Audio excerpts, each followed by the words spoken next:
Colour sky shots நீங்க வெட்டிங்ல எல்லாம் பாத்துருப்பீங்க இல்லைங்களா, பின்னாடி வந்து பெருசா கலர்ல வந்து ஸ்மோக் போகும் இல்லைங்களா, இதுதான் வந்து சைனீஸ் வெர்ஷன். இதுல 25 டியூப்ஸ் வரும். பேர் கேட்டுட்டு இருந்த Indian jumbo machine, Indian jumbo machine, இது இந்தியன்ல மெகா ஜம்போ. அண்ட் இது வந்து big daddy regular small machine with சிலிண்டரோட வரும். இது ரெண்டுமே ஸ்டேடியம் ஷாட்ஸ், ரிப்பன் அடிக்கிறதுக்கு ஸ்டேடியம் ஷாட்ஸ். வந்து colour sky shots Indian cold ஃபயர்ஸ்ல எல்லா varieties, balloon fuse, balloon class பண்ற fuse, small bubble machine, foam party machine, swimming pool பார்ட்டிஸ்ல யூஸ் பண்ற foam party machine, chain pulling colour smoke imported. வந்து நீங்க gold fire வைக்கிற colour smokes, cold fire சென்சார்ல வச்சு பிளாஸ்ட் பண்றது, இது எல்லாமே imported cold fires.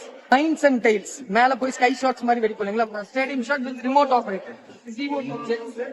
Snow machine, dry ice use பண்ற டூஃபான், ரொம்ப heavy quality stainless steel material, double ஹீட்டரோட வரும், fully control. Normal dry ice machine basic version, normal dry ice machine ரொம்ப ரேட் கம்மியில உங்களுக்கு கிடைக்கும். Without dry ice oil based low fog machine, 86 stage வரைக்கும் கவர் பண்ணலாம். ஆயில் மட்டும் ஃபில் பண்ணிட்டு இங்க ஃப்ரண்ட்ல வாட்டர் ஃபில் பண்ணீங்கன்னா போதும்.